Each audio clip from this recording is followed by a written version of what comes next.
ఈరోజు మన encounter news నేను మీ కే విజయ భాస్కర్. ప్రతిపరుడైనటువంటి కమిషనర్ మల్లికార్జున రాకను వ్యతిరేకిస్తూ తెలుగుదేశం పార్టీ శ్రేణులన్నీ కూడా మూకుమ్మడిగా వ్యతిరేకిస్తూ ఆయన్ని రాకని అడ్డగించే దానిలో ప్రయత్నంలో భాగంగా ఇక్కడ ఉన్నాము. గౌరవ తెలుగుదేశం పార్టీ ఇన్ఛార్జ్ శ్రీ పరిటాల శ్రీరామ్ గారు ఆయన రాకని అవినీతిపరుడైనటువంటి ఆయన రాకని తీవ్రంగా వ్యతిరేకిస్తున్నాడు. ఎందుకంటే ధర్మవరం పట్టణ ప్రజలు ఆయన పరిపాలనలో ఆయన పనిచేసిన కాలంలో ముఖ్యంగా కరోనా టైంలో కానీ మళ్లీ కానీ ప్రభుత్వ స్థలాలు కబ్జా అవుతున్నా, ప్రజల ఆరోగ్యాలు దెబ్బతింటున్నా, కాంట్రాక్టర్లు నాసిరకం రోడ్లు వేసినా వాటికి బిల్లులు ఇస్తూ కాంట్రాక్టర్లకి అవినీతి పరులకి అండదండగా ఉన్నాడు కానీ ప్రజల సంక్షేమాన్ని ఏమాత్రం పట్టించుకోలేదు.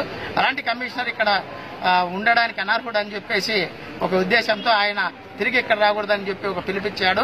కాబట్టి మేమందరూ కూడా ఆయన రాకను వ్యతిరేకిస్తున్నాం. పట్టణ ప్రజల ఆకాంక్ష కూడా అంతే. పట్టణ ప్రజలు ఎక్కడైనా ఇల్లు కట్టాలన్నా వారిలో సచివాలయంలో కానీ ప్రతి సెక్షన్కి ఒక హెడ్ని పెట్టుకుని వాళ్ళ ద్వారా కలెక్షన్ చేసుకుని పెద్ద ఎత్తున అవినీతి సొమ్మును కూడగట్టుకుని ఆస్తులు పెద్ద ఎత్తున సంపాదించినాడు. దానికి తగిన సాక్ష్యాధారాలు కూడా మేము సేకరించినాం. అలాగే ఆయన బాధితులు ఎవరెవరు ఉన్నారో పట్టణంలో ఎవరెవరు డబ్బులు చెల్లించినారో 2 లక్షలు, 5 లక్షలు, 10 లక్షలు ఆయన ఎవరైతే నియమించింటారో డబ్బులు కలెక్షన్ చేసిన వాళ్ళ నుంచి, అలాంటి వాళ్ళ నుంచి మేము కూడా కంప్లైంట్ తీసుకున్నాం. ఇవన్నీ కూడా శ్రీయుత ముఖ్యమంత్రి నారా చంద్రబాబు నాయుడు గారికి, లోకేష్ గారికి, మంత్రి సత్యకుమార్ గారికి, శ్రీరామ్ గారి ద్వారా మేము తెలియజేసి ప్రజలు ఈ విధంగా ఈయన అవినీతి వల్ల బాధపడినారు, తిరిగి బాధపడకూడదంటే ఆయన ఇక్కడికి రాకూడదని చెప్పేసి మరోసారి ఈ లెటర్ల ద్వారా విన్నవిస్తూ, అలాగే బాధితులు అందజేసిన ఈ పేపర్లన్నీ కూడా ఫ్యాక్స్ ద్వారా మా పై వాళ్ళకు కూడా పంపించడానికి సిద్ధంగా ఉన్నాం. ఆయన తెలుసుకొని ఇక్కడ రాకుండా పోతే మంచిది. లేని పక్షంలో ఆయన చేసిన అవినీతి కార్యక్రమాలకి ఏసీబీ వాళ్ళ దృష్టికి తీసుకుపోయి దాని మీద విచారణ అడిగేదానికి కూడా మేము సిద్ధంగా ఉన్నామని తెలియజేసుకుంటున్నాం. తెలుగుదేశం పార్టీ పనులు చాలా మందికి డౌట్ ఉంది. తెలుగుదేశం పార్టీ పరిపాలన ఎలా వచ్చినాడని ఆయన ఒకే ఒక కారణం చెప్తున్నాడు. కేతిరెడ్డి నా మీద కక్ష కట్టి బదిలీ చేయించాడు. కేతిరెడ్డికి నేను ఎంత సహకరించినా ఎన్ని డబ్బులు కూడబెట్టినా ఆయన నన్ను ఇక్కడ నుంచి పంపించాడు.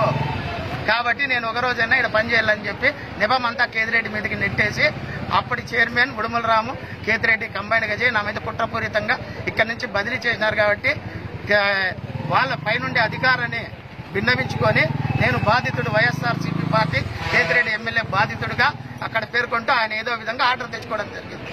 కాబట్టి దాన్ని అన్ని విషయాలు కూడా మా మంత్రి గారికి, పరిటాల శ్రీరామ్ గారికి తెలియజేశాము. వాళ్ళు కూడా ఈ విషయాలన్నీ కూడా మున్సిపల్ శాఖ మంత్రి దృష్టికి తీసుకెళ్లారు. దానిలో భాగంగానే ఆయన్ని మేము అడ్డుకుంటున్నాం తప్ప ఆయన అవినీతిని అంగీకరించే ప్రసక్తే లేదు.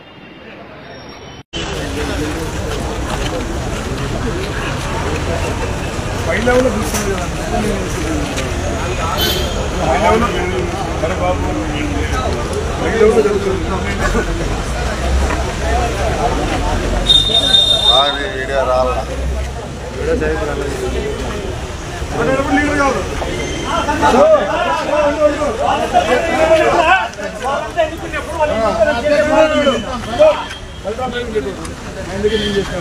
దాదాపు ఒక 10,000 మంది ఉన్నది.